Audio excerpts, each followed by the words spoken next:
Subhanallah walhamdulillah wa la ilaha illallah wallahu akbar wa la hawla wa la quwata illa billahil aliyil azim. Wiridan dan Syabdul Qadir Al-Jailani Quddisa Sirruh. Subhanallah alhamdulillah wa la ilaha illallah wallahu akbar. Tah eta tah wiridanana urang bacakeun eta lisan urang, maca qalbu urang ngabersihkeun amma la yaliku tina perkara anu henteu layak ka Gusti Allah. Gusti Allah maha sempurna, umat nage sempurna, dadamelan nage sempurna sebab timbul tinu maha sempurna. Nyampurnakeun umatna kaayaanana model kos kieu aneka ragam, nu jangkung, nu pendek, nu putih, nu hideung, nu mancung, nu pengek, untuk melengkapi kesempurnaan Gusti Allah. Dibere sehat, dibere gering, dibere sugih, dibere susah, untuk melengkapi kemahasempurnaan Allah. Dibere tenang, dibere riweuh, kuari usum corona, untuk menyatakan melengkapi kemahasempurnaan Allah. Hanya wali-wali Allah anu tenang, kabeh menang ti Allah ulah riweuh-riweuh. Menang Allah kabeh. Ra'in pengangon geus jana tanggung jawab, bentuk tanggung jawabnya terhadap masyarakat kumaha bagi urang mah biasa bae ulah riweuh-riweuh urang diriweuhkeun ku perkara nu can karuhan ulah ya Allah ya Rabb tuh ya sucikeun Gusti Allah zahiran wa batinan, bahasakeun ku urang subhanallah jero qalbu urang sucikeun singngan amala yaliku lah tina perkara nu teu layak sebab Gusti Allah mah maha sempurna. Tembongkeun di qalbu urang ke maha sempurnaan Allah. Saetik-saetik tinggalkeun watak kehewanan urang. Di antara hewan watakna tah hewan, tinggalkeun perwatakan kehewanan, sucikeun Gusti Allah. Nah, lamun urang geus bisa nyucikeun Gusti Allah ninggalkeun watak kehewanan, ulah loba teuing dahar mah dahar ngan ulah loba teuing. Cara Ibnu Arabi 30 poe teu dahar teu ngin. Wuduna sabulan sakali. Sabulan sakali. Saha pi jelema ngeunana. Lamun tuan Syabdul Qadir wudu isya ka subuh 40 poe hiji bae. Urang mah pan sakali salat ge 4 kali hitut. Sakali sholat karena ke Allahu Akbar kacai deui geus milu deui jeung imam 2 rakaat kacai deui. Masya Allah mali bejakeun aya lah jelema ge maksud lain urang dia bawaan kula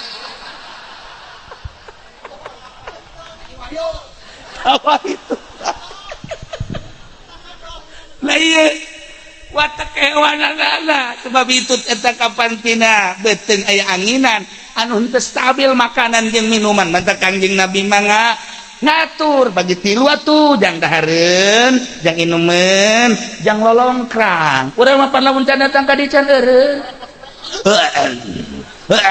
woi siapa atuh puasa mah puasa bae oh berang nama puasa barang magrib koboan eta papan lain ya Allah ya Rabbi tuh tinggalkan perwatakan hewan watak kehewan ulah lebating dahar ulah lebating nginu ulah lebating sare cukup sampai ting saretnya setengah jam oh ngaheapnya geus ya ulah milu balik jeung aing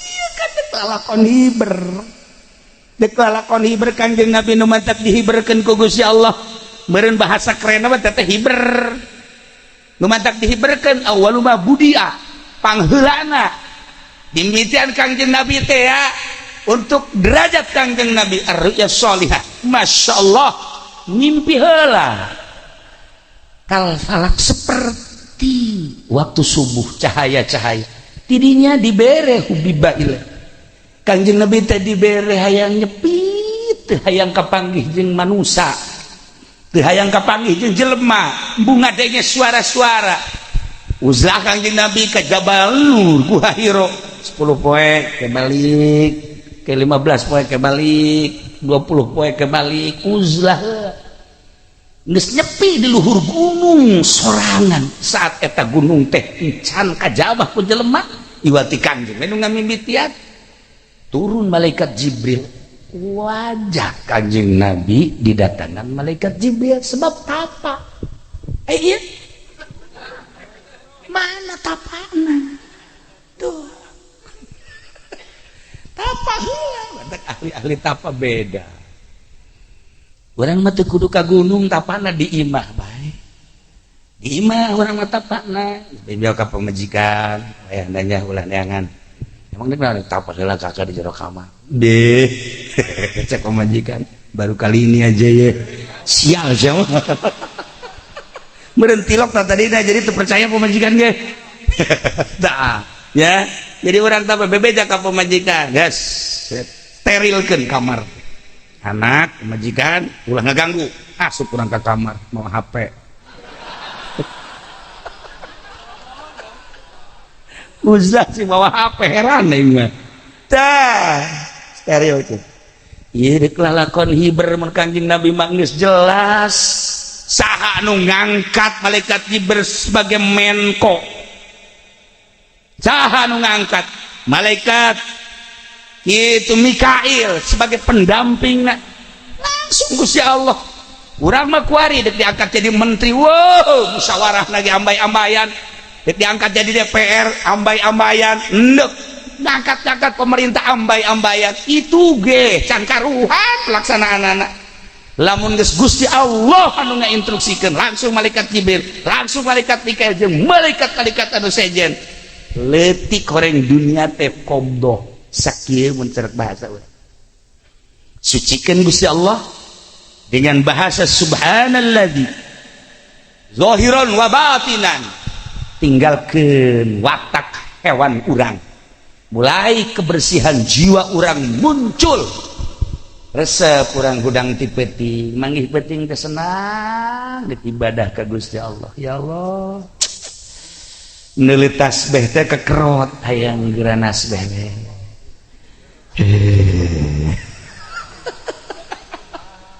si tolol mah gitu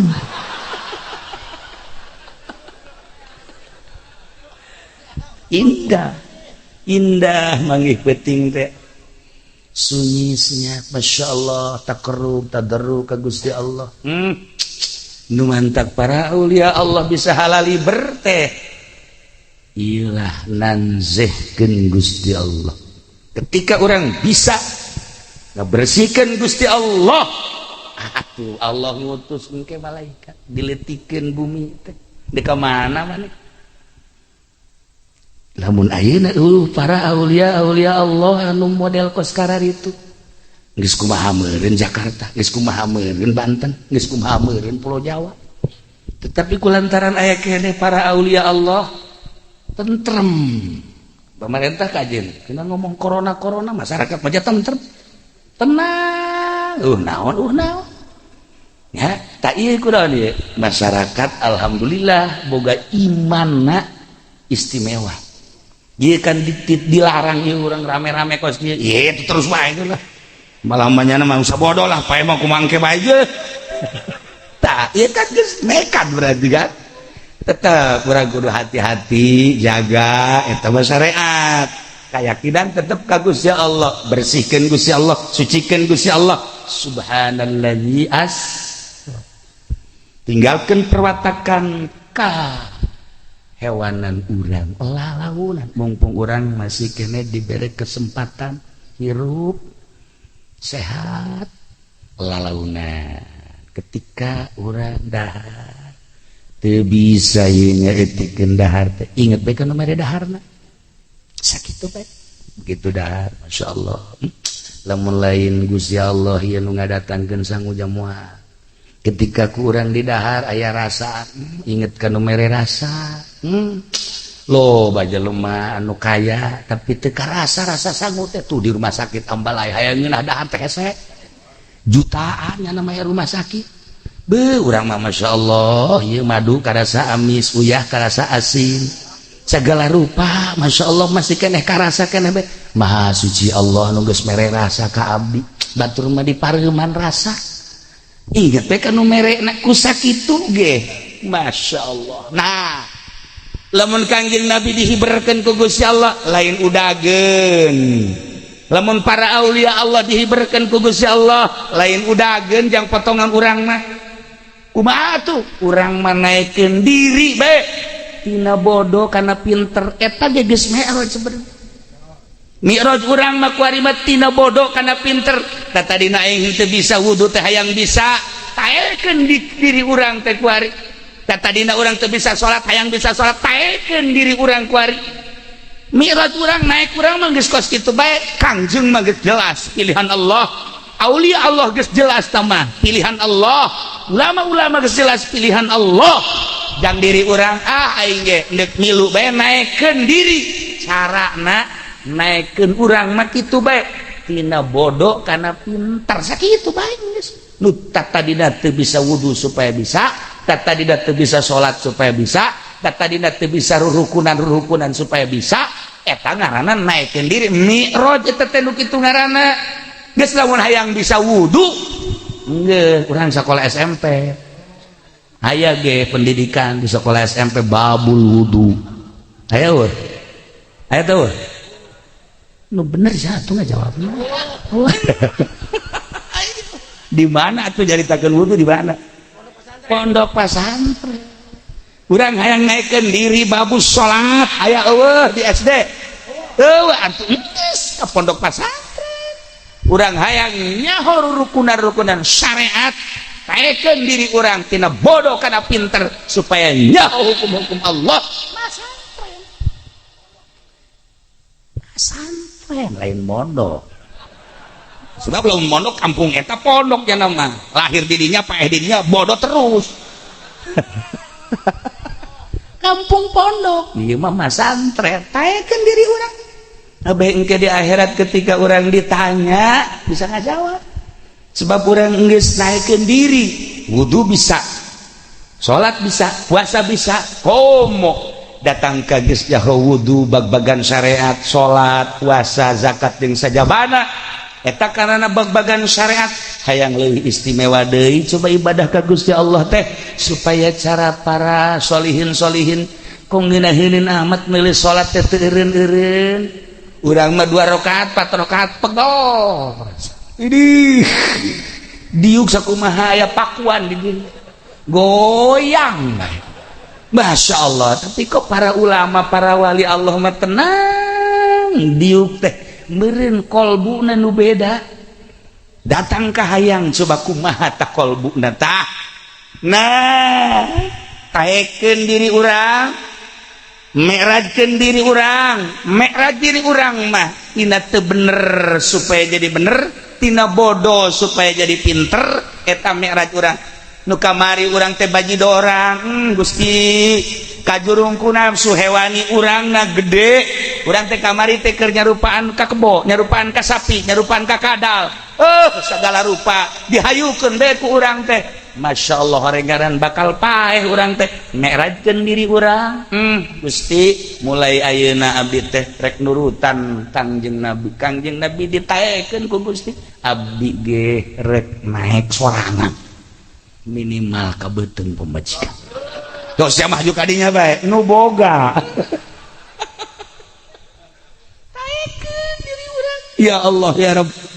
Nah hikmah tina Isra Mi'raj lempangkeun diri urang menuju Allah taekeun diri urang ka Allah dengan cara tinggalkeun perwatakan hewani urang deketan nu geus bisa kiai mana nu geus bisa aji ku urang sok minta petunjuk urang supaya urang tentrem jeung tenang menghadapi Allah ibadah ka Gusti Allah teh mantep lamun lain modal cinta ka Kangjeng Nabi moal bisa urang kumpul ngariung di dieu ieu hiji tanda bahwa urang bakal kasalalorga geus pede jasa Masya Allah. Dia orang kita ke gereja memual daek, bahkan tadi kasumpingan Pak Bupati amanat aya acara henteu cenah kiai malam ieu aya insyaallah. Di mana? Di Gurubug. Pangjore-jorena lembur.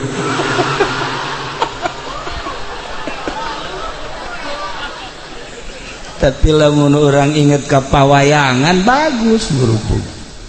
Si Gurubug dalam geus kaluar sarua jeung si eta.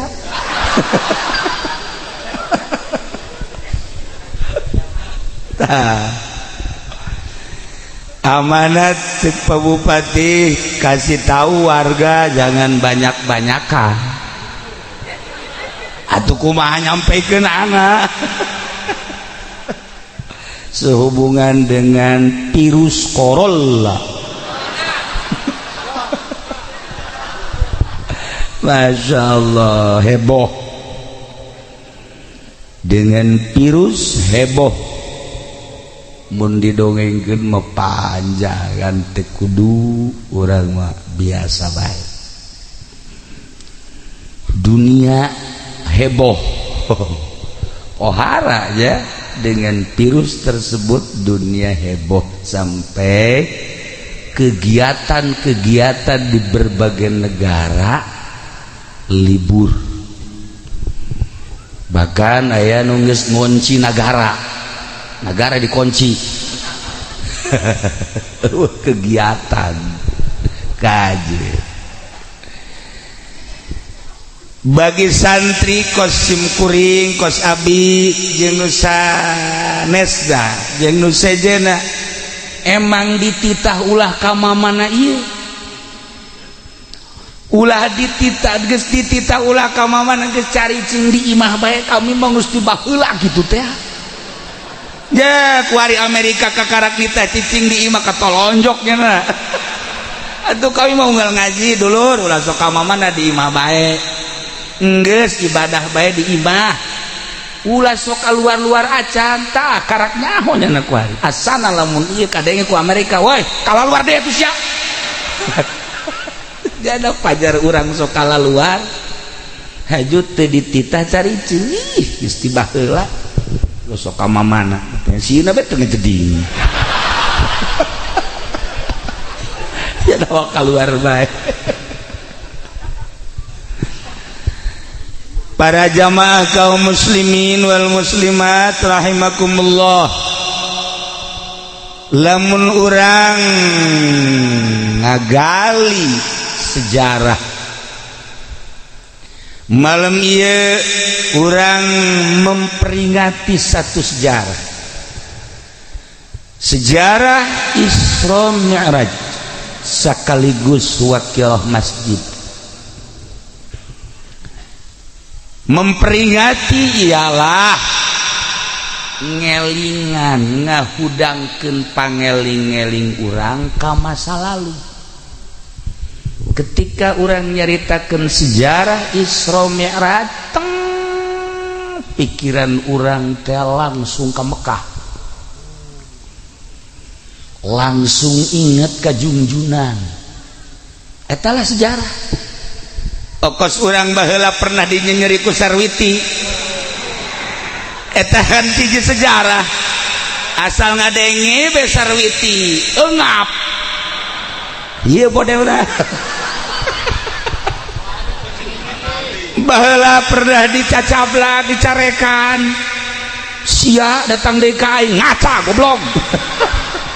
Tuh boga ka isin satunya tanya ka aing. Kolot-kolot. Tak asal ngadenge eta bes sebelah corona meweh. Eta sejarah nostalgia. Kajen teuing henteu diinget-inget ke inget bae kan ngajinya. Alah. Sejarah. Lah, ketika orang nyaritakeun Isra Mi'raj, hudang pemikiran orang Mekah. Masya Allah. Ayatna tadi dibaca. Subhanalladzi asra bi'abdihi laila ليلا من المسجد الحرام إلى المسجد الأقصى الذي باركنا حوله لنريه من آياتنا إنه هو السميع البصير.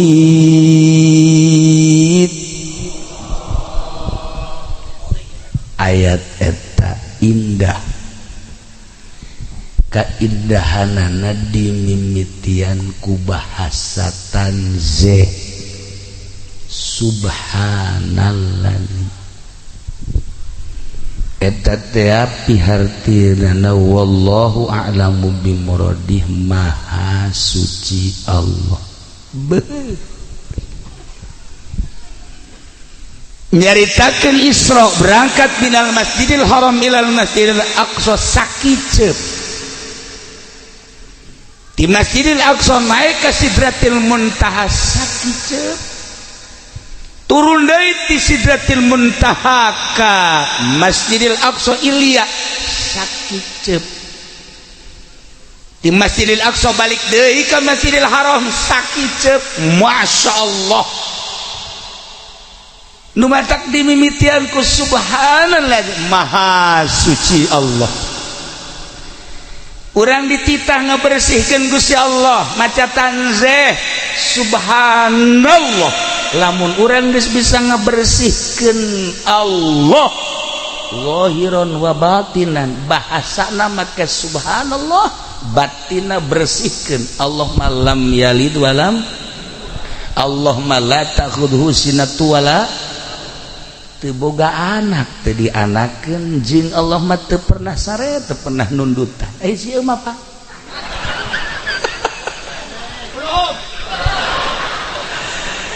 Eueuh we teu kerek teh.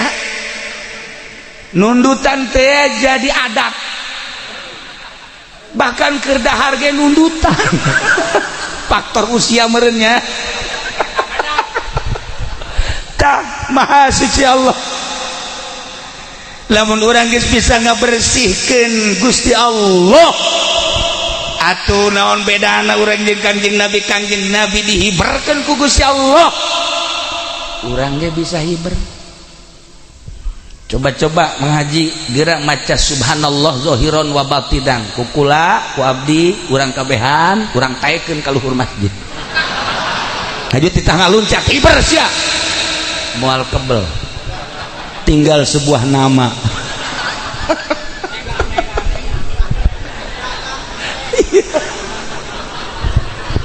Iberkeun ku urang. Masya Allah.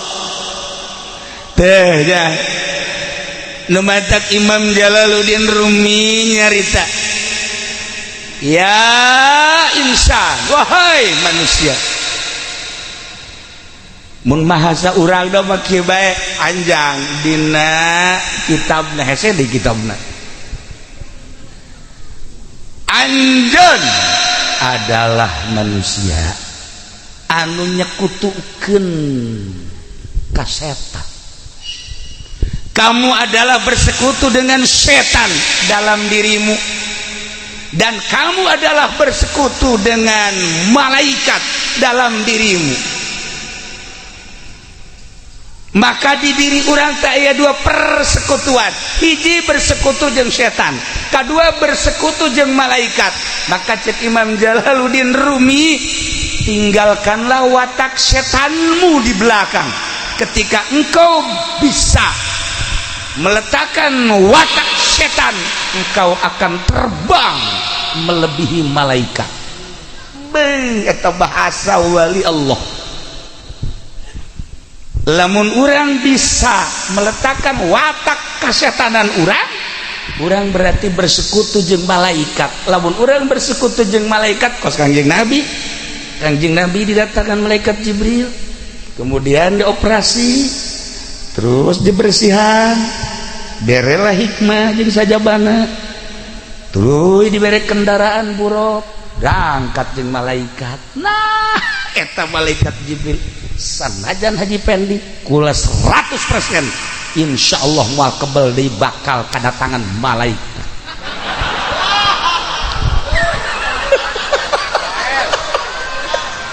ngan lain Jibril, Israil.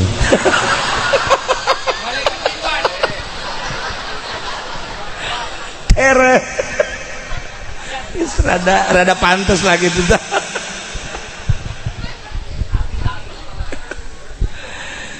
Para jamaah kaum muslimin wal muslimat rahimakumullah, dengan bahasa subhanalladzi, maknana subhanallah, maha suci Allah. Bersihkan kurang gara Gusti Allah di benak hati orang, maha suci Allah. Lamun orang geus bisa ngabersihkeun Gusti Allah seutuhna, sarua urang ge bakal babaturan teh jeung malaikat. Ulah kaget lamun urang manggihan baheula murid Abuya Cidahu kapanggih jeung Mama Cidahu Abuya Cidahu di Baitullah. Ulah kaget lamun Syekh Mansuruddin ti Mekah lewat sumur Zamzam muncul di Banten. Ulah kaget lamun Syekh Abdul Karim guru Syekh Hasnawi Caringin di Mekah sakicep yang nama Caringin. Lamun lain babaturan jeung malaikat moal bisa, kulantaran sieun mah babaturan jeung juri. Atuh kasieu. Tuh bareng jeung Ki Ato. Sarua. Lah, iyalah para jamaah kaum muslimin wal muslimat rahimakumullah, letakkan watak setanmu di belakang. Engkau akan bisa terbang melebihi malaikat atau bersama malaikat. Urang dititah bertasbih, ternyata horenganan urang kahijab sehingga teu bisa maca tasbih. Al-Qur'an geus ngajelaskeun lain bae manusia nu maca tasbih. Tusabbihul lahus samawati sab'u wal ard wa man fihinna wa in min syai'in illa yusabbihu lahu bihamdihi wallahu a'lamu bimuradi. Tusabbihu lahus samawati sab'u, maca tasbih 7 lapis langit, wal ardu 7 lapis bumi, wa man fihinna jeung naon nu aya di antara langit jeung bumi. Wa in min syai'in aw hiji perkara illa yusabbihu lahu, kecuali maca tasbih ka Gusti Allah. Berarti 7 lapis bumi, 7 lapis langit ngomong kabeh bertasbih. Kadeleuna ku urang teh paeh eta batu, kadeleuna ku urang teh paeh eta taneuh, kadeleuna ku urang teh teu boga roh eta benda-benda mati. Ternyata Al-Qur'an ngajelaskeun bahasa Gusti Allah kan berarti nu bogana maca tasbih ka aing. Batu teh maca tasbih, taneuh teh maca tasbih, kayu teh maca tasbih, kabeh maca tasbih. Kunaon ari si ieu? Teu lain maca tasbih, jualan tasbih. Tuh, Masya Allah Karim, Al-Quran ngajelaskeun maca tasbih. Ulah kaget lamun Kangjeng harita teu damang, kemudian aya malaikat Jibril sumping ka Kangjeng, kaleresan di dinya teh aya korma dipasihkeun ku malaikat Jibril ka Kangjeng. Korma dicepeng ku Kangjeng, korma tersebut ka kuping tasbihna subhanallah walhamdulillah wala ilaha illallah wallahu akbar. Dituang ku Kangjeng sapasi deui dipasihkeun ka Sidina Abu Bakar Siddiq. Abu Bakar nyepeng eta masih keneh ka kuping tasbihna subhanallah walhamdulillah wala ilaha illallah wallahu akbar. Beres di Sidina Abu Bakar Siddiq radhiyallahu anhu dicepeng ku Sidina Anas, teu kadenge tasbih. Cek Sidina Anas, Kangjeng masih nasbih ieu korma. Di Sidina Abu Bakar masih nasbih tapi di kaulah henteu nasbih. Berarti jauh amat pangkat pula jeung Sidina Abu Bakar Siddiq. Tuh batu Kanjeng nyepeng batu, begitu dia cepeng kakuping ku sadayana subhanallah walhamdulillah wala ilaha illallah wallahu akbar. Cepengkeun ka sidina Hasan masih kene subhanallah alhamdulillah wala ilaha illallah wallahu akbar. Ti sidina Hasan dicepeng ku sahabat nu sajan teu maca tasbih. Nu mantak tadi Haji Pendi datang ke imah itu ngadaharan cau ngadaharan segala duku segala nanaon datang ke dia beak sapiring teu ngadenge tasbih na meureun dia lamun ngadenge mah misalna duku tasbih pada tu pinteran sia jeung aing atuh nah iya bentuk jelema blon teh kos kieu tasbih lah tekadenge di bawah tasbih lain tasbih eta tusabbihu lahu samawati sab'ul wa man fihinna masya Allah kan dengan tasbihna bumi dengan tasbihna langit dengan tasbihna antara langit jeung bumi ku para aulia Allah ulah ku Kanjeng ulah ku Sidina Abu Bakar Siddiq ulah ku khulafaur rasyidin cacak-cacak ku Syekh Asdawi caringin tasbihna kadenge cacak-cacak ku Syekh Abdul Karim tasbihna benda-benda kadenge mentak bumi teh ngomong Syekh deka mana oh reka Mekah kulana atuh geser atawa anjeunna anu ditiupkeun ku angin cok geura lamun eta ayat wa in syai'in illa yusabbihu bihamdi oh hiji perkara kecuali maca tasbih ka angin-angin maca tasbih urang mah kuari teu paham ka bahasa angin ai Kangjeng Nabi Sulaiman makan ngobrol jeung angin urang mah teu paham kapan kauna bahasa hewan Kangjeng Nabi Sulaiman mah ngobrol jeung manuk jeung monyet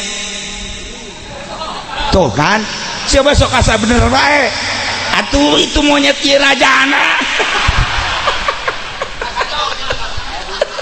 atuh lu menditonggengkeun mah bae buntutan bahasana paham Kanjeng Nabi Sulaiman alaihi salam eta mah geus jelas tah mah hiji nabi hiji rasul hiji raja nu moal aya tandingna datang ka kiamat atuh Kangjeng Nabi urang meleuwih ti eta segala rupa salam ka Kangjeng ngobrol jeung Kangjeng onta ngobrol mau ngobrol domba ngobrol batu-batu salam ka Kangjeng assalamualaikum ya Rasulullah assalamualaikum ya Habiballah masya Allah batu bae uluk salam kunaon urang hese jasa salam ngebaget jasa ieu urang gurubug ya salam ka Kangjeng masya Allah karim. Nah ialah diawali ayat subhanalladzi asra bi'abdihi laila baca tasbih berang lamun sering maca tasbih beda awak haram ulah loba-loba sapeting 10.000 ya Allah jamah dibere 10.000 teh kira-kira eta ngeunang ngira-ngira ya Allah ayo lo banting mah 1.000 100 bakal mal maca yang membedak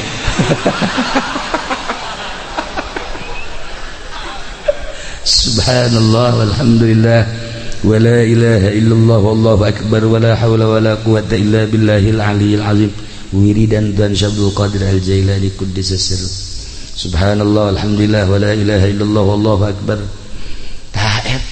wiridanana orang bacakeun eta lisan urang maca qalbu urang ngabersihkeun amma layaliku tina perkara anu henteu layak ka Gusti Allah.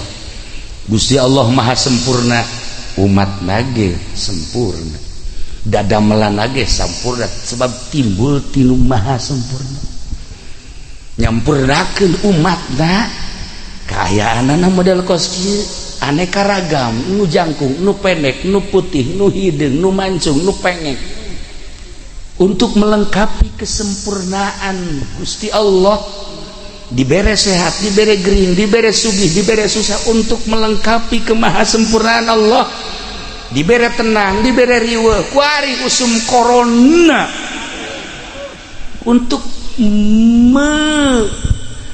menyatakan melengkapi kemahasempurnaan Allah. Hanya wali-wali Allah anu tenang kabeh menang ti Allah ulah riweuh-riweuh menang Allah kabeh. Apakah memeh corona nu paeh ambalaya nu perang di Irak nu paeh di gurubug loba anu perang di Yaman anu modar di ambalaya kunaon urang kuari jadi riweuh.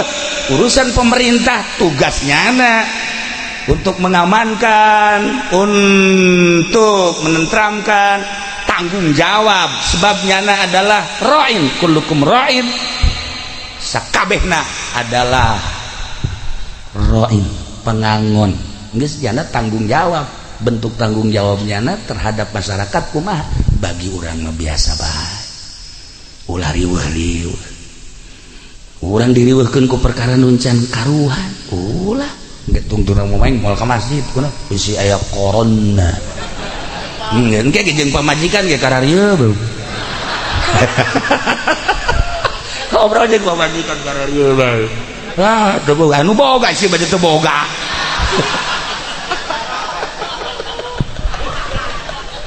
ya Allah ya Rabb tuh ya sucikeun Gusti Allah zahiran wa batinan.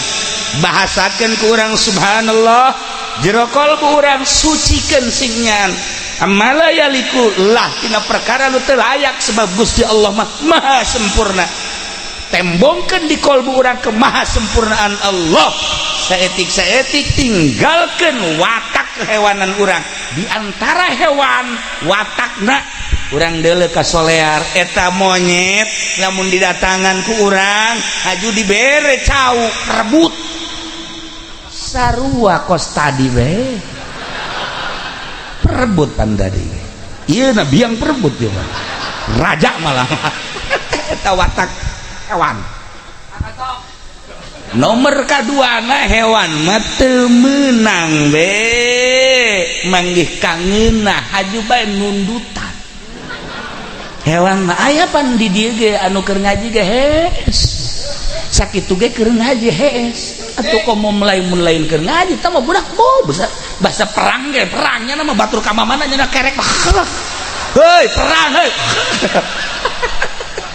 Masya Allah bener pertama kadalnya sebenarnya ya Allah tuh eta watak hewan tah urang tingali hewan-hewan cek Imam Jalaluddin Rumi. Aya nu ngaran monyet kos kitu watekna, aya nu ngaran kadal kos kitu watekna, aya nu ngaran munding so teh di Bandung di dieu mah kebo. Eta kebo mah panjana mah atuh terus bae di kandang ge ngrekes bae panjana. Di kandang ge ngagayeman bae. Atuh teu beda jeung si eta kitu bae. Ieu mah watek hewan aya kabeh di nyaana. Malah ieu mah hampir jeung orek koros sapagodos. Tah hewan tinggalkan perwatakan kehewanan sucikeun Gusti Allah. Nah lamun urang geus bisa nyucikeun Gusti Allah ninggalkeun watak kehewanan ulah loba teuing dahar mah dahar ngan ulah loba teuing. Cara Ibnu Arabi 30 poe teu dahar teu ngin wuduna sabulan sakali saha pi jelema geunana lamun tuan Syekh Abdul Qadir wudu isya ka subuh 40 poe hiji bae urang mah pan sakali salat ge 4 kali hitut sakali salat karena ke Allahu Akbar kacai deui geus milu deui jeung imam 2 rakaat kacai deui Masya Allah mali bejakeun aya lah jelema ge maksud lain urang dia bawaan pula apa itu lah iya watak kehewanan sebab itu eta kapantina beteng aya anginan anu henteu stabil makanan jeung minuman mantap Kangjeng Nabi mangga ngatur bagi tilu atuh jang dahareun jang inumeun jang lolongkrang urang mah pan lamun can datang ka dieu can eureun woi siapa atuh puasa mah puasa bae berang nama puasa barang maghrib koboan itu papan lain ya Allah ya Rabbi tuh tinggalkan perwatakan hewan watak ke hewan ulah lebating dah ulah lebatin nginu ulah lebating sare cukup sampai ting saretnya setengah jam ngaheapnya nggak sih ulah milu balik kan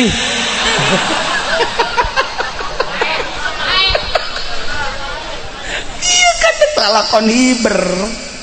deklalakon hiber Kangjeng Nabi nu mantak dihiberkeun ku Gusti Allah meureun bahasa keren mah teh hiber nu mantak dihiberkeun awwalu ma budia pangheulana dimimitian Kangjeng Nabi teh ya untuk derajat Kangjeng Nabi ar-ru'ya sholihah masyaallah mimpi heula kal falak seperti waktu subuh cahaya-cahaya tidinya dibere hubiba ilaih Kangjeng Nabi teh dibere hayang nyepit teu hayang kapanggih jeung manusia teu hayang kapanggih jeung jelema bunga denge suara-suara uzlah Kangjeng Nabi ka Jabal Nur Gua Hiro 10 poe ke balik ke 15 poe ke balik 20 poe ke balik uzlah geus nyepi di luhur gunung sorangan saat eta gunung teh encan kajabah ku jelema iwati Kangjeng anu ngamimitian turun malaikat Jibril wajah Kangjeng Nabi didatangan malaikat Jibril sebab tapa iya mana tapana tuh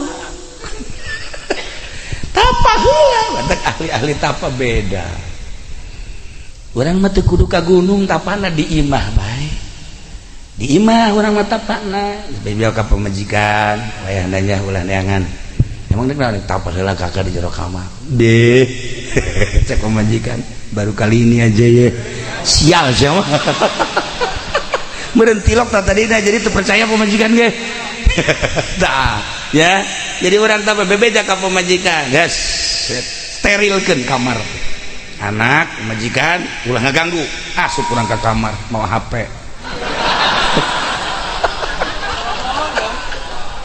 uzlah si bawa HP heran nih mah dah stereo itu iya dek lalakon hiber mun Kangjeng Nabi mah geus jelas saha anu ngangkat malaikat Jibril sebagai menko saha anu ngangkat malaikat itu Mikail sebagai pendampingna langsung Gusti Allah urang mah kuari dek diangkat jadi menteri wow musyawarah lagi ambay-ambayan diangkat jadi DPR ambay-ambayan endek ngangkat-ngangkat pemerintah ambay-ambayan itu ge can karuhan pelaksanaan lamun geus Gusti Allah anu ngainstruksikeun langsung malaikat Jibril langsung malaikat Mikail jeung malaikat-malaikat anu sejen leutik horeng dunia teh qobdoh sakieu mun cerek bahasa urang sucikeun Gusti Allah dengan bahasa subhanalladzi zahiran wa batinan tinggalkan watak hewan urang mulai kebersihan jiwa urang muncul resep urang hudang ti peuting manggih peuting teh senang ibadah ka Gusti Allah ya Allah neuli tasbih teh kekerot hayang geurana tasbih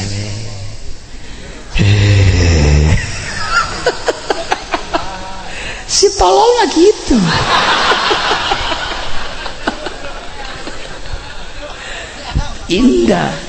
indah manggih peuting teh sunyi senyap Masya Allah takarrub tadarruk ka Gusti Allah nu mantak para aulia Allah bisa halali berteh ilah nanzehkeun Gusti Allah ketika orang bisa ngabersihkeun Gusti Allah atuh Allah ngutus engke malaikat diletikeun bumi teh di ka mana maneh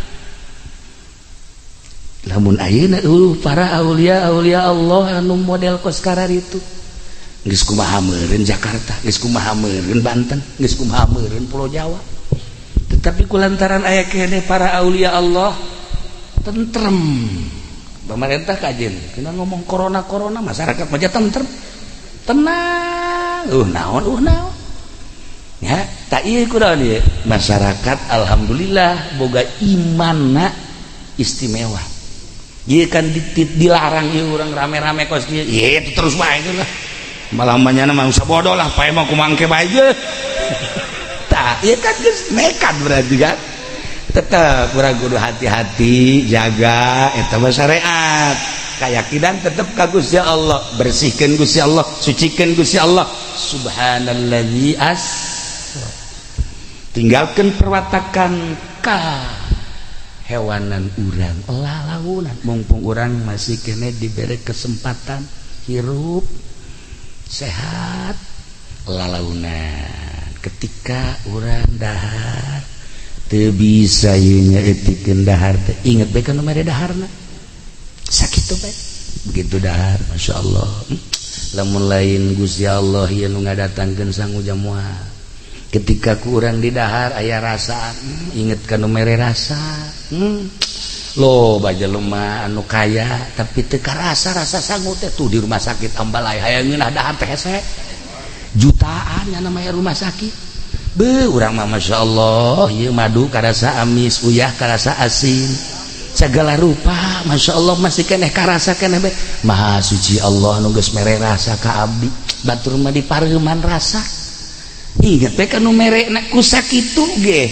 masyaallah. Nah lamun Kangjeng Nabi dihiberkeun ku Gusti Allah lain udageun lamun para aulia Allah dihiberkeun ku Gusti Allah lain udageun jang potongan urang mah kumaha tuh urang mah naikeun diri bae tina bodoh kana pinter eta ge geus mi'raj sebenarnya mi'raj urang mah kuari mah tina bodoh kana pinter kata dina aing teu bisa wudu teh hayang bisa taekeun di diri urang teh kuari kata dina urang teu bisa salat hayang bisa salat taekeun diri urang kuari mi'raj urang naik urang mah geus kos kitu bae Kangjeng mah geus jelas pilihan Allah aulia Allah geus jelas tamah pilihan Allah ulama-ulama geus jelas pilihan Allah jang diri urang aing ge neuk milu bae naekeun diri carana naikeun urang mah kitu bae tina bodoh kana pintar sakitu bae geus nu tatadina teu bisa wudu supaya bisa tatadina teu bisa salat supaya bisa tatadina teu bisa rurukunan supaya bisa eta ngaranna naikeun diri mi'raj eta teh nu kitu ngaranna geus lamun hayang bisa wudu geus urang sakola SMP aya ge pendidikan di sekolah SMP babul wudu aya weh aya teu nu bener satu nggak jawabnya di mana tuh jaritakeun wudu di mana pondok pesantren urang hayang naikeun diri babus salat aya eueuh di SD eueuh atuh geus ka pondok pesantren urang hayang nyaho rukunan syariat taekeun diri urang tina bodoh kana pinter supaya nyaho hukum-hukum Allah pesantren lain mondok sebab lamun mondok kampung eta pondok nya nama lahir didinya paeh didinya bodoh terus kampung pondok ieu mah pesantren taekeun diri urang abe engke di akhirat ketika urang ditanya bisa ngajawab sebab urang geus naekeun diri wudu bisa salat bisa puasa bisa komo datang ka geus jaho wudu bag-bagan syariat salat puasa zakat jeung sajabana eta karana bag-bagan syariat hayang leuwih istimewa deui coba ibadah ka Gusti Allah teh supaya cara para solihin kong ngeunaheun amat milih salat teh teu eureun-eureun urang mah 2 rakaat 4 rakaat pegol idih diuk sakumaha aya pakuan di dieu goyang Masya Allah. Tapi kok para ulama para wali Allah mah tenang diuk teh meureun kolbuna nu beda datang ka hayang coba kumaha ta kolbuna tah nah taekeun diri urang mi'rajkeun diri urang mi'raj diri urang mah tina teu bener supaya jadi bener tina bodoh supaya jadi pinter eta mi'raj urang nu kamari urang teh bajido orang Gusti kajurungku nafsu hewani urangna gede urang teh kamari teh keur nyarupaan ka kebo nyarupaan ka sapi nyarupaan ka kadal segala rupa dihayukeun deui ku urang teh Masya Allah horengaran bakal paeh urang teh mi'rajkeun diri urang Gusti mulai ayeuna abdi teh rek nurutan Kangjeng Nabi ditaekeun ku Gusti abdi ge rek naek sorangan minimal kabeuteung pemajikan tos sia maju kadinya bae nu boga taekeun diri urang ya Allah ya Rabb. Nah hikmah tina Isra Mi'raj lempangkeun diri urang menuju Allah, taekeun diri urang ka Allah dengan cara tinggalkeun perwatakan hewani urang, deketan nu geus bisa, kiai mana nu geus bisa aji ku urang, sok minta petunjuk urang supaya urang tentrem jeung tenang menghadapi Allah. Ibadah ka Gusti Allah teh mantep. Nah, sebab ulah kaget di alam dunia teh kuari di alam dunia masjid aya, gereja aya, kuil aya, dihayu-hayu ge titah ka masjid anu lain bagian nama moal, dihayu-hayu titah ke gereja nu teu aya bagian memoal, diulah-ulah ka kuil bagian nama ka ditu bae. Eta mah kabeh teh geus diatur ku Gusti Allah Subhanahu wa taala. Tinggal urang bae bersyukur, alhamdulillah hadeuna ge aing mah resep ka masjid, salat betilok. Resep ka masjid teh bagus amat di masjid. Geus bae tapi liwat doang. Urang guru buba tolol. Tah. Iya. Ya, jadi ieu kuari bakal jadi gogo bagian nu boga bagian bakal ka sorga resep pasti ka masjid, nu boga bagian ka neraka pasti resepna ka gereja, nu boga bagian ka neraka resepna ka kuil. Kitabna ge beda, nu bakal ka sorga dibere resep maca Quran, dibere resep maca hadis, dibere resep maca kitab-kitab syariat, kitab-kitab Allah Subhanahu wa taala diterjemahkeun ku para ulama. Geus jelas ulah hese-hese kanda cek dina cek Syekh Nawawi asal jelema daek ngaji daek salat ulah hese-hese eta teh bakal dihijikeun jeung ahli surga. Amin. Ulah hese-hese cek Syekh Nawawi tanara. Lamun jelema teu daekeun ngahiji jeung tukang ngaji, teu daekeun ngahiji jeung salat, teu daekeun ngahiji jeung nu bener kaditu bae. Geus eta tanda bahwa nyana bakal jadi ahli neraka.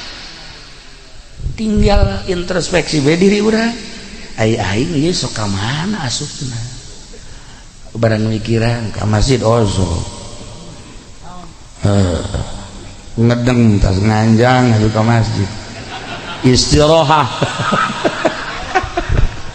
Hai asli mah aktivitas di ditu. Nah, iya tinggal introspeksi diri urang we ka mana. Nah, aya hiji jelema ngariung di masjidna anyar, megah. Begitu diriung-riung eta masjid, panitia ngatur, lurah masuk, bupati mun kuari mah masuk, polsek masuk, kiai-kiai masuk, tokoh-tokoh masuk. Geus toh. Di masjid atuh paksa penggede. Ayalah jelema nu kasuk. Ulah. Ya nama teu asup jadi ulah. Ribut di jero masjid teh lain ribut nanaon nyaritakeun pembangunan masjid, jeung nyaritakeun hikmah-hikmah ngabangun masjid, jeung nyaritakeun fadilah-fadilah masjid. Nyana deuk asup deui nu saurang. Ulah sakian.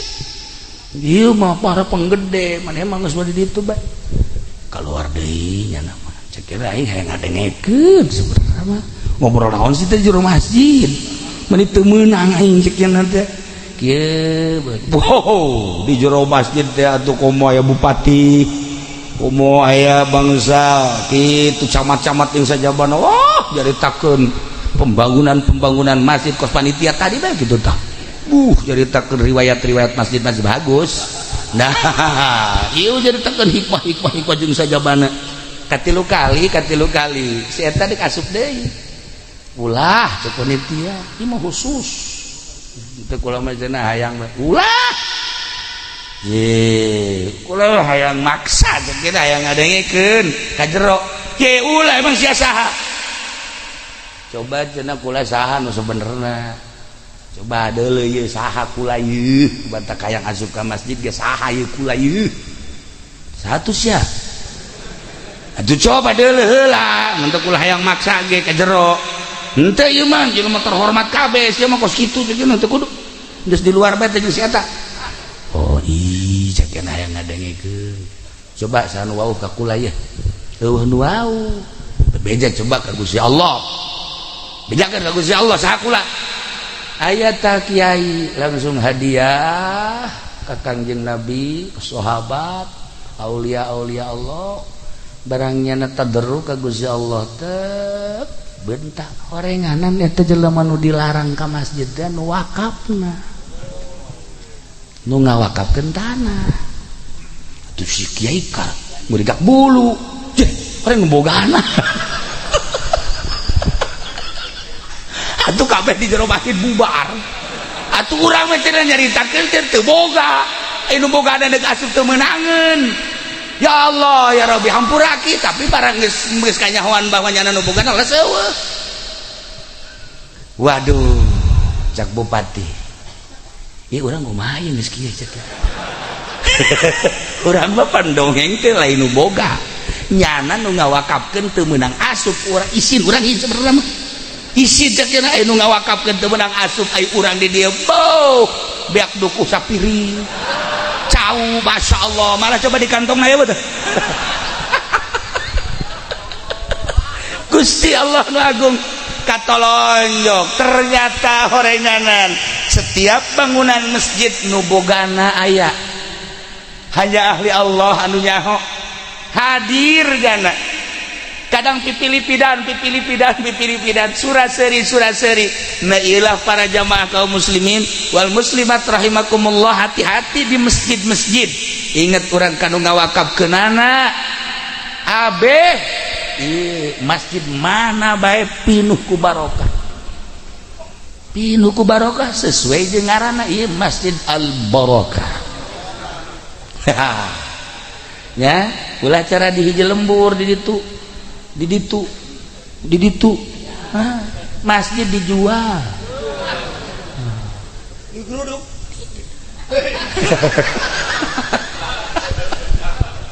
gitulah para jamaah kaum muslimin wal muslimat rahimakumullah eta bahasa nu bogana teh panjang nu boga dunia Allah nu boga jabatan Kangjeng Rasul nu boga jabatan kawalian nu boga masjid asli nasaha nu bogana nu ngageugeuh eta teh persilahkan untuk masuk dengan cara bukakeun ku urang jendelana jeung lawang bacakeun ku urang Fatihah ketika dibacakeun nyana bakal muncul hanya jelema-jelema anu teu paham lah anu ngalarang nu bogana asup ka nu bangunan nu bogana jadi kuari mah di akhir zaman mah nu bogana teu meunang nincek dina nu bogana kos negara urang negara urang teh urang nu bogana ya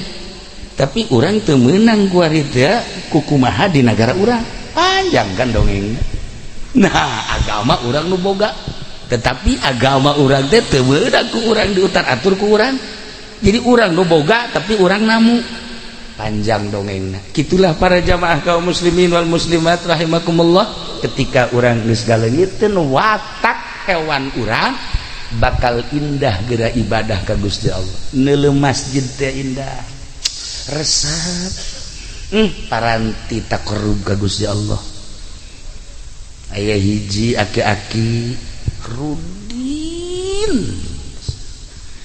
ini ganteng suka mah ganteng itu ya ini mah Rudin green saja basti Rudin di Rudin teh green ngap-ngapan aki-aki lah kapangi ku Kangjeng Nabi Musa diusap ku Kangjeng Nabi Musa seri barehara ditangkep ku Kangjeng Nabi Musa bunga Kangjeng Nabi Musa langsung ngadoa ka Gusti Allah ya Allah ya Rabbun bahasa urang kasihanilah ieu aki-aki leungitkeun gering bengekna jeung gering rudina atel ka deuleuh ya Allah ya Rabb seluruh penyakitna panglengitkeun abeh mantep ibadah ka Gusti Allah langsung angtungnya. Nabi mah nabi bae, rasul mah rasul bae, teu kudu kula didoakeun kos kitu, teu kudu kula mah geus anjeun mah anjeun bae jeung Gusti Allah, kula jeung Gusti Allah, kula iman ka anjeun tapi ai kudu didoakeun leungit panyakit pakai heula. Beuh cek Kanjeng Nabi mau sekarak panggih mau kos kitu. Laki kayak gitu pan batur bayi teh lamun hayang cager teh kajeun teh ngajualan taneuh ngajualan banda imah sekalipun bahkan mitoha dijual koya akibat imah ye ceknya coba-coba Gusti Rasul Musa alaihi salam minta ka Gusti Allah panglengitkeun penyakit kula, justru dengan penyakit rudin kula, penyakit rodek kula, penyakit bengek kula, ieulah mawa derajat kula jadi wali Allah. Lamun dileungitkeun penyakit kula, mungkin kewalian kula eueuh teu nyaho meureun anjeun, kula teh indah ku penyakit sebab deukeut ka Gusti Allah, kula bisa hiber deuk ka mana bae ge lantaran penyakit. Si ieu teu bisa hiber teh lantaran sehat. So teu bisa hiber sih mah tuh. Sehat geus kolot sehat bae mah jae ge Firaun tuh pernah gering mah.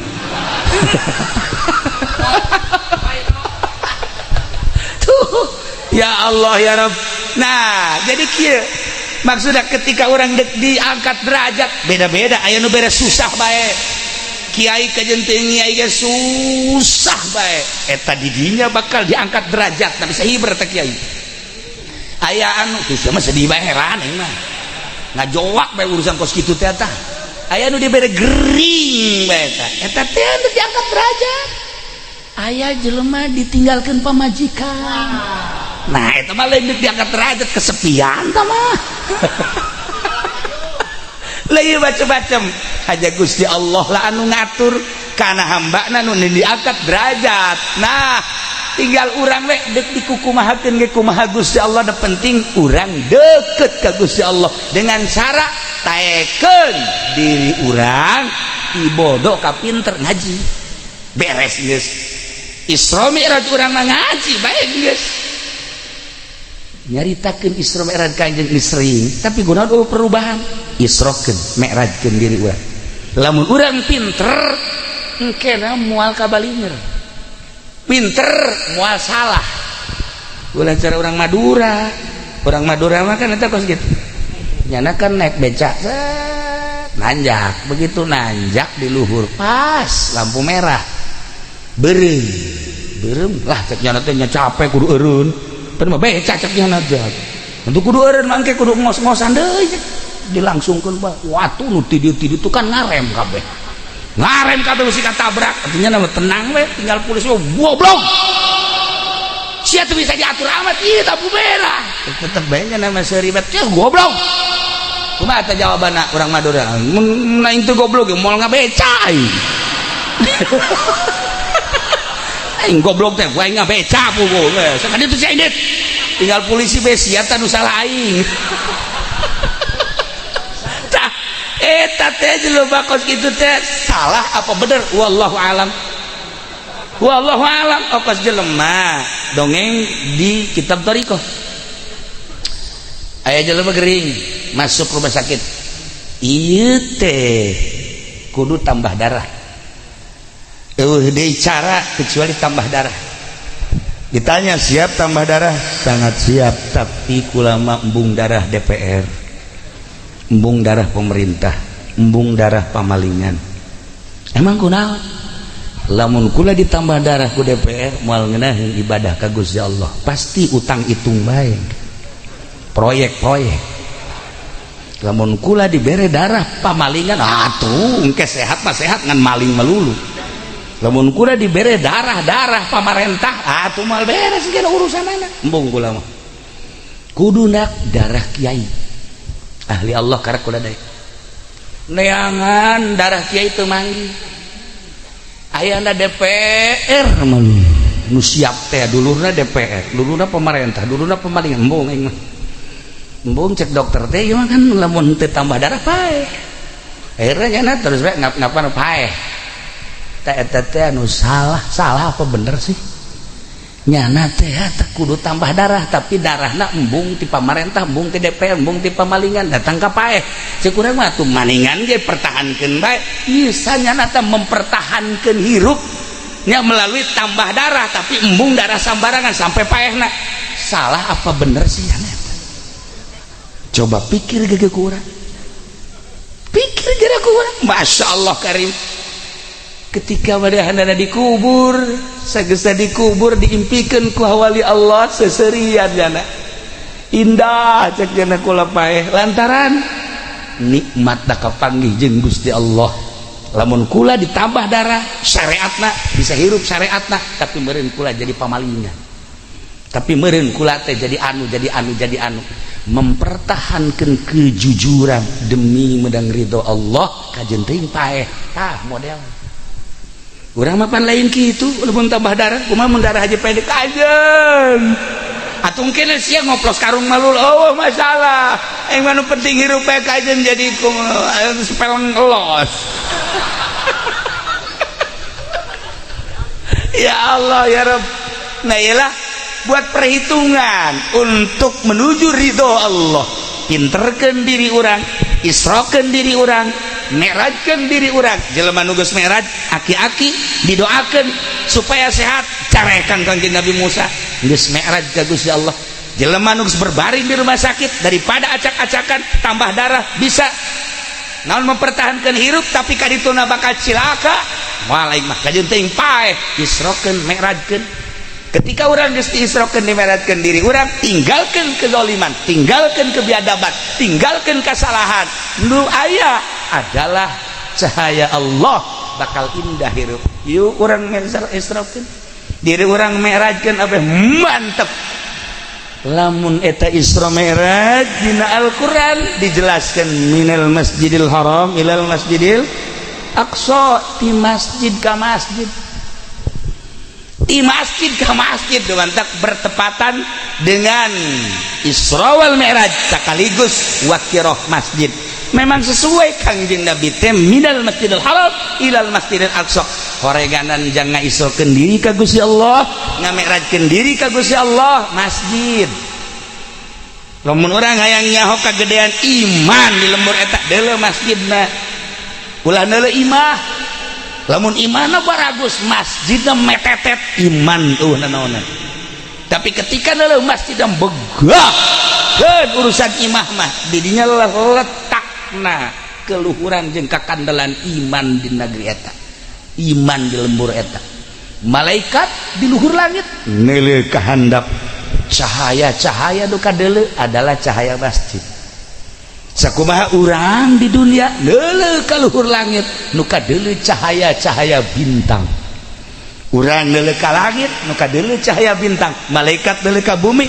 nu kadeuleu adalah cahaya-cahaya Baitullah cahaya-cahaya masjid-masjid Allah sebab iyalah nu bercahaya minal masjidil haram ilal masjidil aqsa isrokeun diri urang ti masjid ka masjid merajkeun diri urang ti masjid ka Gusti Allah mantak steril masjid mah hiji nu junub teu meunang di masjid nu head teu meunang di masjid ngomong dunia teu meunang bangunanana sarua jeung desa sarua ieu teh materialna mah batakna sarua kesikna sarua besina sarua semenna sarua tapi geus wujud bentuk jadi masjid jadi berbeda jeung kantor DPR berbeda jeung kantor sejen di ditu mah amburadul ngomong naon bae ge tapi di masjid ngomong dunia haram beda masjid sebab naon dia jang mi'raj ka Gusti Allah Subhanahu wa ta'ala para jamaah kaum muslimin wal muslimat rahimakumullah loba hikmah-hikmah nu ku urang dicaritakeun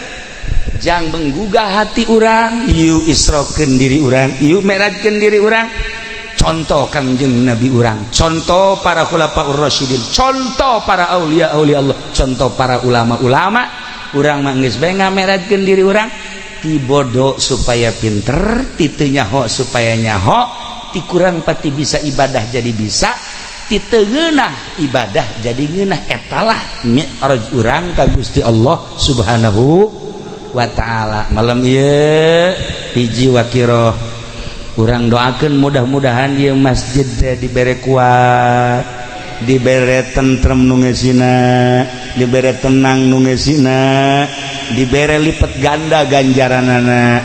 Mun tadi kula dongeng nu bogana eta teh horeganan ngaharepkeun jeung nampaan kana ganjaran-ganjaran anu luar biasa. Iraha di waktu ieu mah keur carita bahwa urang teh kuari gunting pita masjid sesuai jeung Isra Mi'raj minal Masjidil Haram ilal Masjidil Aqsa. Sakali deui para jamaah kaum muslimin wal muslimat rahimakumullah, can bisa wudu, can bisa salat, wayahna isrokeun diri urang, mi'rajkeun di pondok pesantren. Cenah geus kolot, ulah neuleuh kolotna, mumpung hirup keneh, can bisa mantep ibadah ka Gusti Allah, tanyakeun ka kiai. Gitulah para jamaah kaum muslimin wal muslimat rahimakumullah, aslina tina Isra Mi'raj tadi bersihkeun Gusti Allah dengan tasbih, lobakeun maca subhanallah walhamdulillah wala ilaha illallah wallahu akbar. Eta lamun disingkat bae cukup bae subhanallah subhanallah subhanallah subhanallah subhanallah. Urang ulah eleh ku hiji pedagang, aya hiji pedagang anu osok ka pasarna teh jam 2:30, tukang sayur berarti. Satu ketika manehanana ka pasar burung purukutut na sasada kunaon kadengena lain purukutut kadengena subhanallah subhanallah subhanallah.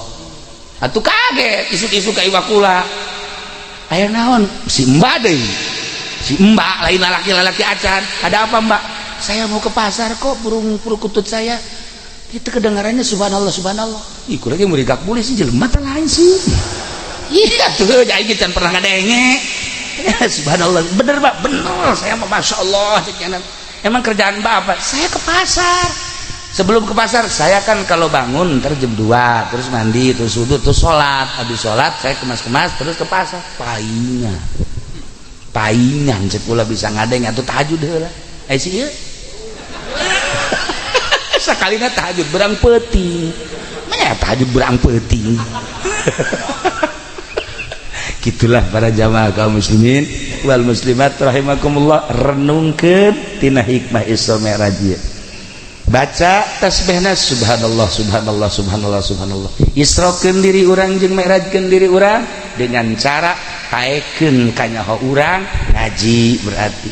Gitulah mudah-mudahan urang kabehan nu kumpul di dieu khususna umumna dulur-dulur urang kabehan ditangtayungan ku Gusti Allah tina berbagai penyakit-penyakit nu kuari keur meujana rame, tina berbagai wabah-wabah anu lainna, tina berbagai penyakit-penyakit anu lainna.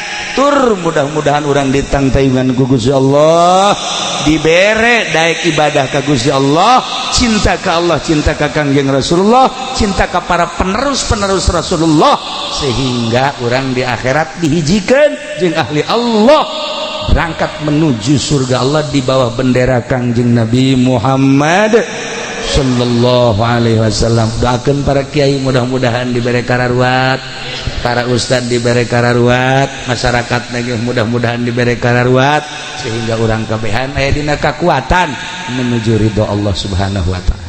Sakitu ala kadar pihatur tisim kuring, hapunten tina samudaya kalepatan sareng kakiranganana. Wallahul muwaffiq ila aqwamit thoriq. Wassalamualaikum warahmatullahi wabarakatuh.